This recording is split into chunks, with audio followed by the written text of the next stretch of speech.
दोस्तों, देश का माहौल बिल्कुल अराजक हो गया है।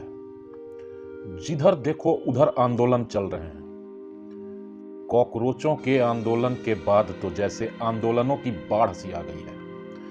नीट के नाम पर जो प्रोटेस्ट जंतर मंतर पर शुरू हुआ, उसके बाद जिधर देखो आंदोलन आंदोलन और इन सब कारणों से सरकार की परेशानियां बहुत बढ़ गई हैं। जंतर मंतर पर हुआ प्रोटेस्ट हिंसक रूप ले चुका। उस प्रोटेस्ट में बहुत सारी ऐसी बातें हुई जो नहीं होनी चाहिए थी।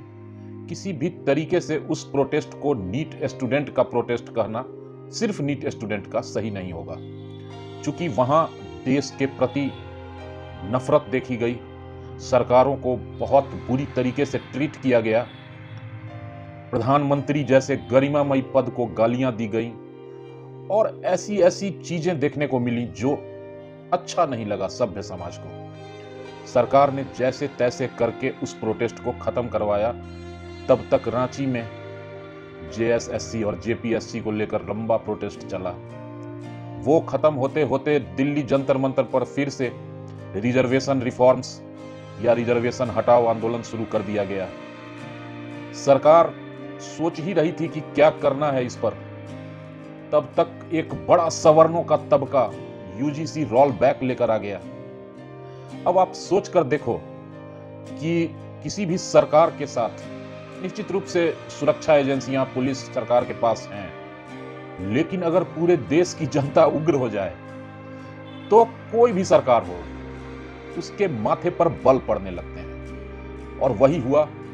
सरकार इस स्थिति में भी नहीं कि इन सब आंदोलनों पर एक साथ बात कर सके। आरक्षण जैसे सेंसिटिव मुद्दे पर तो चर्चा तक करने को तैयार नहीं, न पक्ष न विपक्ष, क्योंकि ये एक ऐसा मुद्दा है जो सीधा वोटों से जुड़ा हुआ है। आप सब समझ सकते हैं कि आरक्षण 80 वर्षों से जातिगत आरक्षण दी जा रही है इस देश में और इसकी आदत लग चुकी आरक्षण भोगियों को ये अपना अधिकार लगने लगा।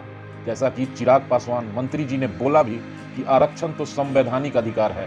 रामदास अठावले ने बोला कि आरक्षण पर चर्चा या आरक्षण में कुछ बदलाव की मांग करने वाले देशद्रोही हैं। और किसी ने चू शब्द तक नहीं बोला। किसी भी सामान्य जाति के मंत्री नेता एक शब्द बोलने की हिम्मत नहीं जुटा रहे इस पर, क्योंकि सभी पार्टियों का स्टैंड साफ है कि आरक्षण पर कोई बात नहीं होगी। और ये बड़ा दुखदाई है।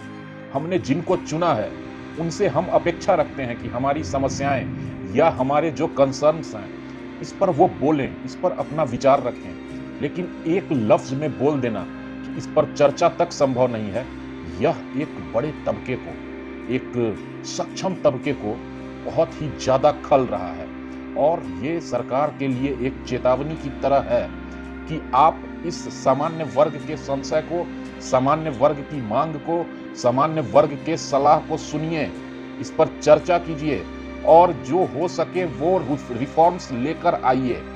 नहीं तो आप केंद्र में जो सरकार हैं उनका सबसे बड़ा सपोर्टर तबका ही इस बात की मांग कर रहा है कि आरक्षण प्रणाली की समीक्षा हो, इसमें जो गुंजाइश है वो सुधार किया जाए। और बड़ी वाजिब बातें हैं, अगर ध्यान से देखें, सुने, चर्चा करें तो आपको लगेगा कि सामान्य वर्ग दलितों के अहित की बात नहीं कर रहा, पिछड़ों के अहित की बात नहीं कर रहा। एक ऐसी व्यवस्था चाहता है जिसमें आरक्षण का लाभ सच में जो उसके लिए योग्य हैं आरक्षण लेने के उनको मिले। अभी तक तो नहीं मिल रहा, तभी दलितों का उत्थान नहीं हुआ। 80 वर्षों में आरक्षण देने के बावजूद भी आज भी दलित इतने पीछे पिछड़े क्यों हैं? इस बात पर सरकार को सोचना होगा और सोच समझकर ही कोई कदम उठाना होगा। 2-4 नेताओं के कहने पर कि आरक्षण पर समीक्षा की चर्चा मतलब देशद्रोह वाली बात, तो इस तरीके की किसी भी बयानबाजी से मैं नरेंद्र मोदी जी की सरकार को सलाह देना चाहूंगा कि बचें, क्योंकि आपका वोटर अगर नाराज हो गया तो फिर सत्ता में आना आपके लिए बेहद मुश्किल हो जाएगा। जय हिंद, जय बिहार।